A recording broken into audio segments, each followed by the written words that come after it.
All right, Young Justice, Season 4, Episode 20. And once again, we got ourselves another amazing episode. Yeah, this was a good episode. Yeah. I think I even like parts of this episode I like more than the previous one. Yeah, I mean, honestly... And the previous episode was great, in my opinion. Yeah, definitely.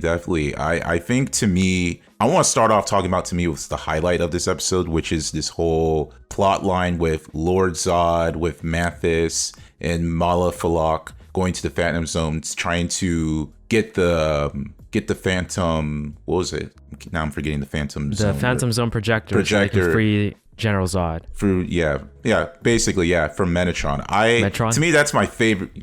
This is my favorite plot line, just because it was just, to me, it was the most engaging. It was the most Young Justice basically in Young Justice in this season 4 thing. I mean, the later half of season 4 so far, in my opinion. Yeah, I totally it felt the agree. Most Young Justice, and that's what I like. You know, I totally agree, especially because all of them are basically teens. I mean, maybe Malafalak and Mantis might not be, but the point is, Lor-zod's a teen. That's number one. They're sneaking in. That's number two. And it's like, what I love about it too was, like, at first with Metatron, I was like, I was literally looking at him like, okay, did he literally just gonna give them like the thing? But then he's like, psych, has the kryptonite. I was just like, nice.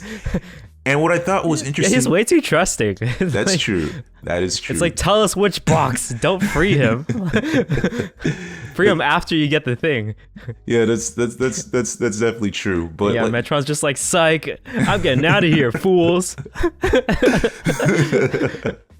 Yeah, but to me, what was really interesting with this whole thing was, I just love how strategic they were. Like you said, it just felt like the Young Justice, where it's like, oh, I can't use my heat ray vision because that's not going to work, or there's limitations behind my cycle stuff. So it's like, it was just a really interesting scene. And then I like how they played with the time thing, where he was traveling back in time. So it's like, again, this kind of goes back to what you said last episode, where like Lor-zod doesn't care about messing up the timeline. Yeah. So just keep redoing it until you get it right.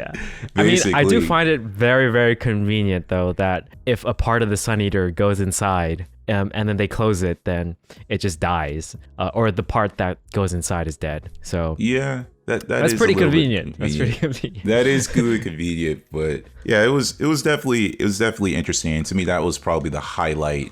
To me, that's my favorite plot line of this episode, was this whole yeah. It really felt like a Young Justice like sort of feel, and I don't know.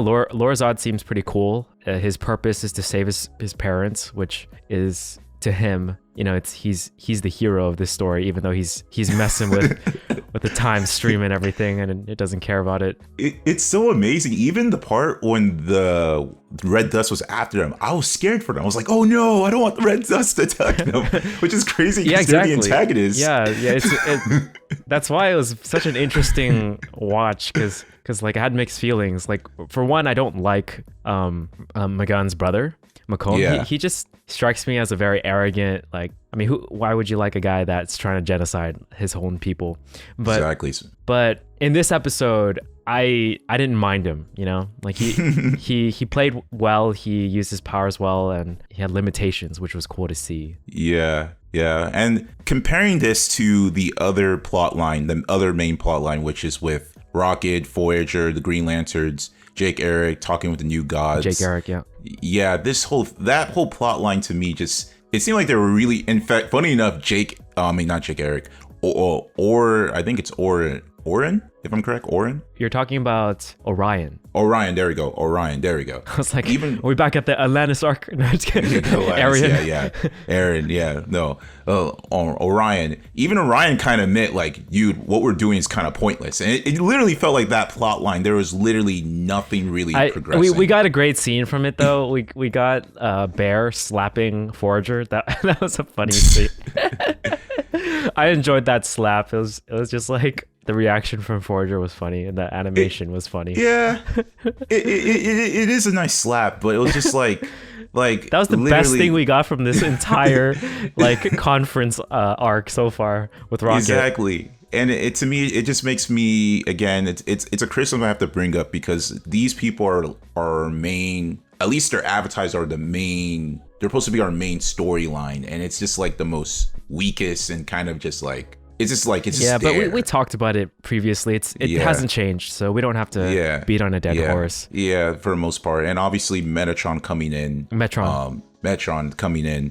to warn them is basically their way of coming into an importance. So that was kind of a little that's just there. And then Forager just stays in New Gods or New Genesis, I won't care at all. It's just like, oh, okay, Forager's with New Genesis. It is what it is. Forager's with Forager now.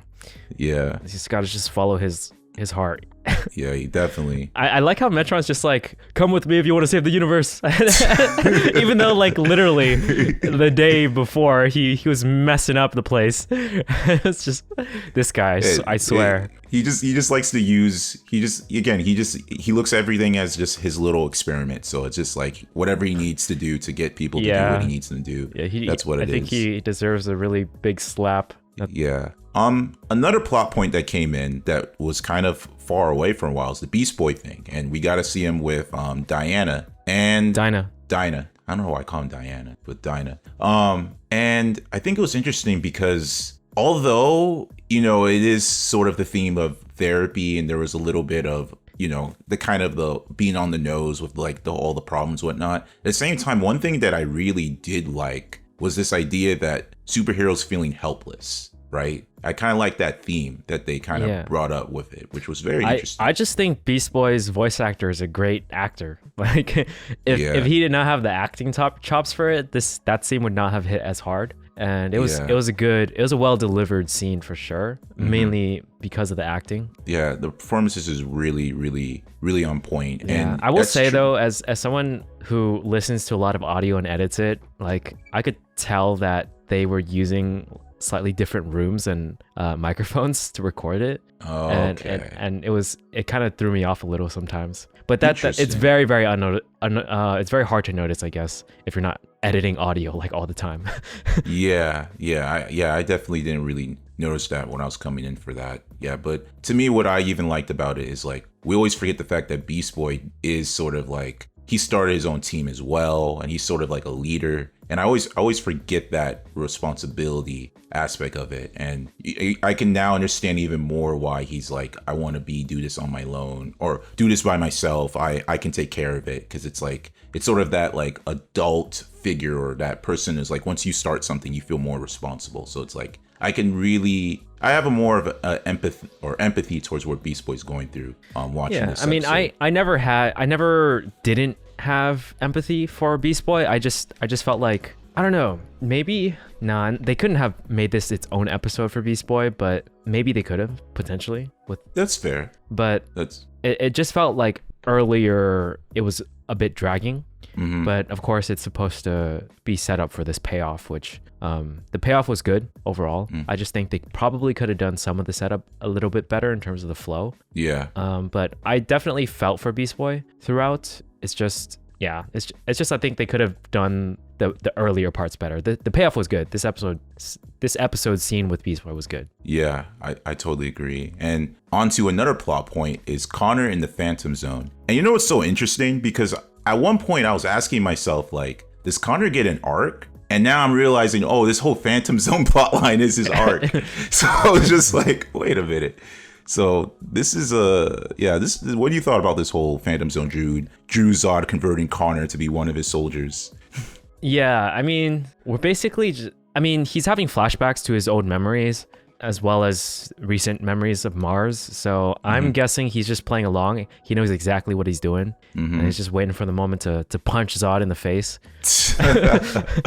I don't know. I'm kind of hoping that, although it'd be interesting because it's like, if he is working with Dru-Zod, it almost seems like no matter what Conor is, he's a soldier. You know what I'm saying? That was kind of his whole arc with season 1 is like, am I a soldier or am I like a person with free will? So it's like, it's almost like he's going back into that. But I just thought it was hilarious where it's like, you live for Zod, you eat for Zod, Zod. Yeah, it was a little corny.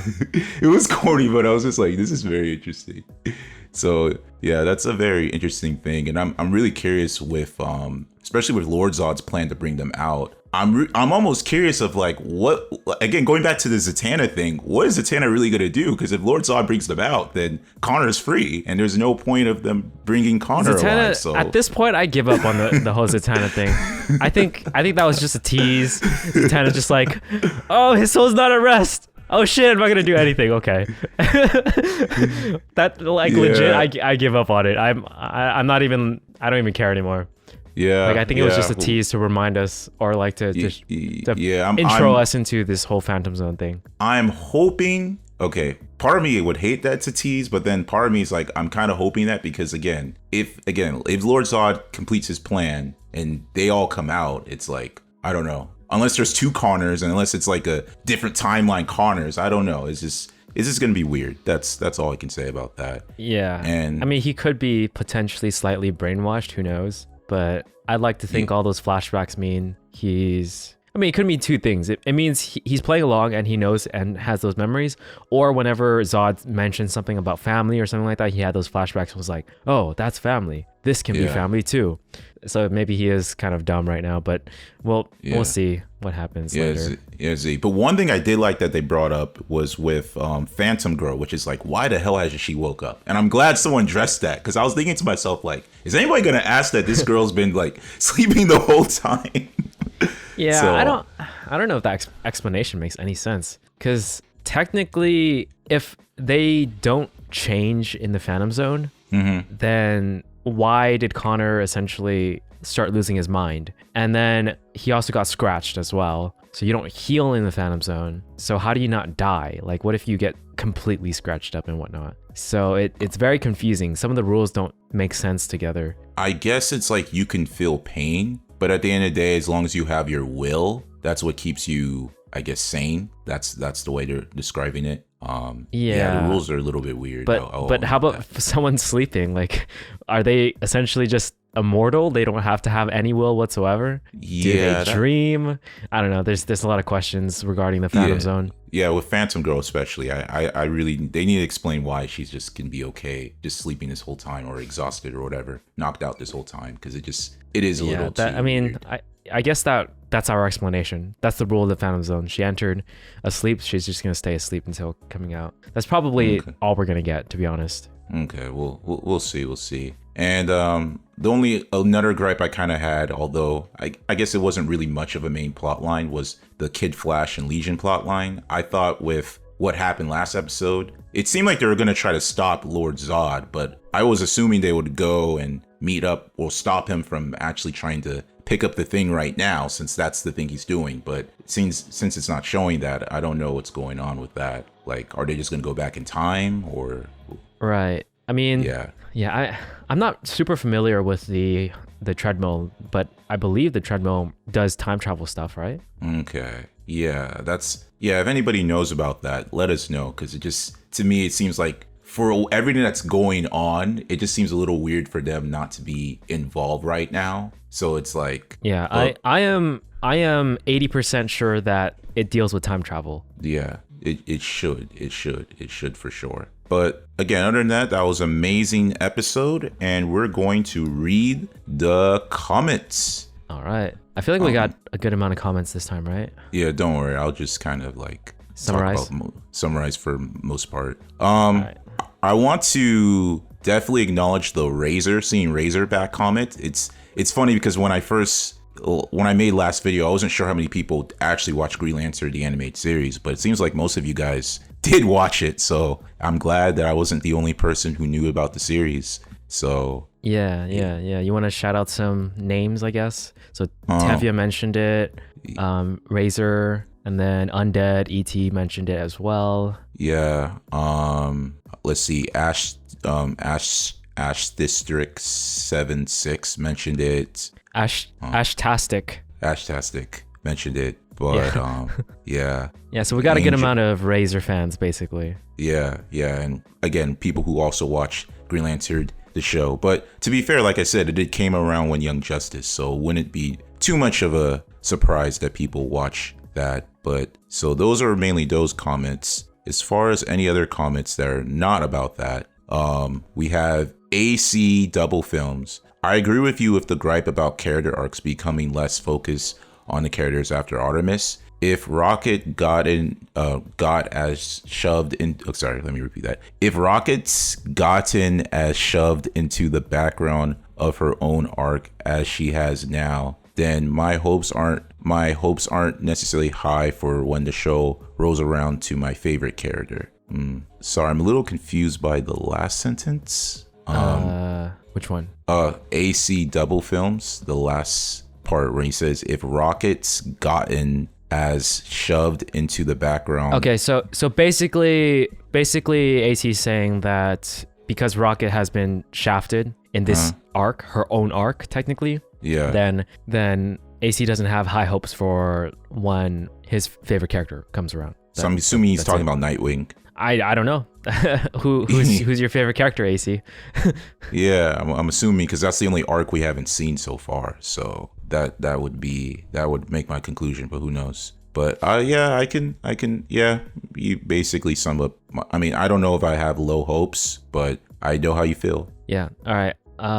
Koro Agami said, I'm absolutely surprised by this episode, especially when it comes to the Lantern Corps lore that we've known so far. So I'm kind of curious how a person can hold more than one lantern ring. So I'm hoping it can be further explored.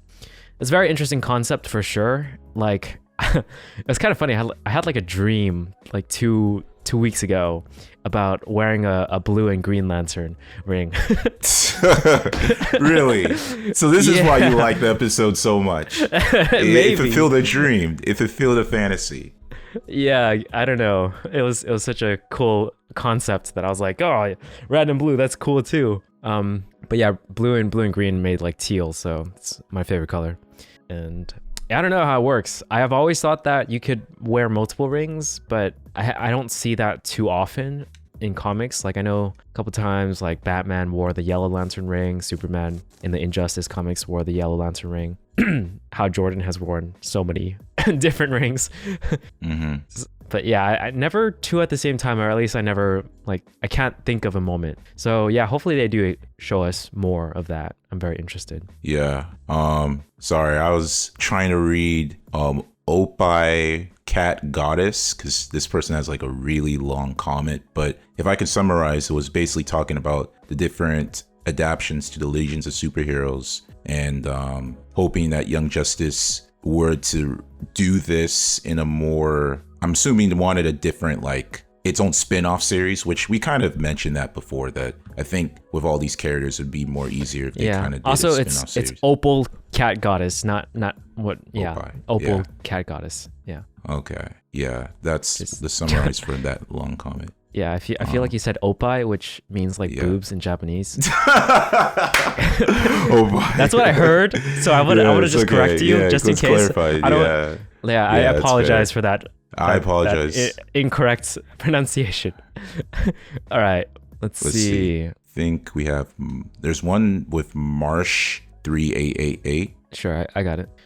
To be fair, To be fair to Rocket, she's seeing things that reflect on her son's issues and learning that everything isn't black and white. She got through calling Orion a monster because his berserker rage, when just earlier a lady was criticizing her son. With Razor, she sees that one aspect, such as rage, doesn't have to define a person. Yeah, pretty much that sums up the arc of Rocket for that episode. Yeah, we can agree with that.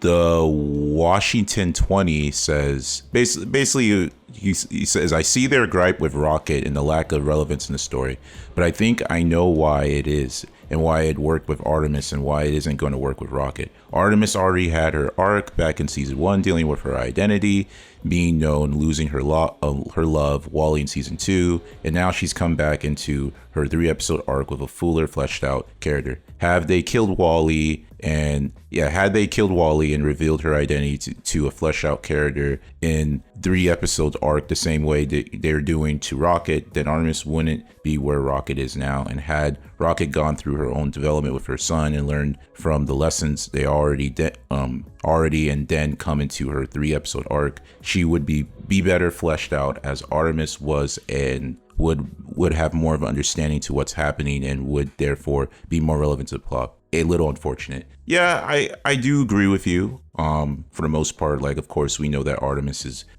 we've seen Artemis's struggle, so it's like more easy to empathize. I still do think there could have been a way that they could have make it more relevant, because like even this episode literally, like, they didn't even play that plot line at all, which is not a bad thing, but for the most part it just kind of seems like it just seems really irrelevant, but it is what it is. I guess it's just something we just have to deal with. Yeah. And there was another interesting comment from AC Dub Films. So he said, I feel that we would be left on a cliffhanger like in season 2. The first letter of every episode is spelling out a secret message like last season. So far, we've got invitation to Neo B, so B-E and dash. People have theorized that the message will spell out invitation to Neo before Zod, which hints at him being the main villain of the season and possibly the next. If the theory is correct, there would be only 7 episodes left in this arc, and that feels pretty rushed.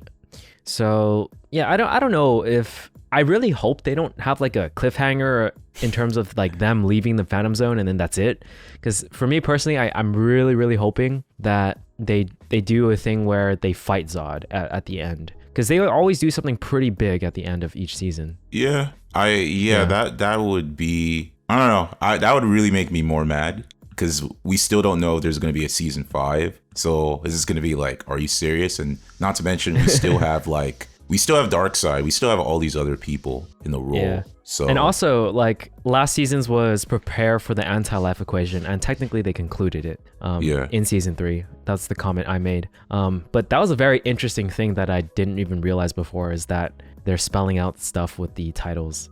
Invitation to Neo before Zod. That's pretty interesting. Interesting. Yeah, I didn't even know that either. But I mean, they did it last season, so yeah. I guess they were just trying to do it also, again. I wanted to... There was like a comment chain. So one of the replies to us was, McGann's brother wasn't randomly snatched by a boom tube. He opened it himself with a remote. I do not recall that happening in terms of the remote thing. But you rewatched that scene recently, right, Chiku? Yeah, I could have sworn it was... Maybe he did, and it was like, because she was there. Maybe there was a part where he literally... There was a clip where he literally presses it real quick and then leaves. Yeah, maybe. Either way, I just feel like McGann had a lot of opportunities to take him down like multiple times and just didn't, which, you know, could potentially lead to disaster like it is right now.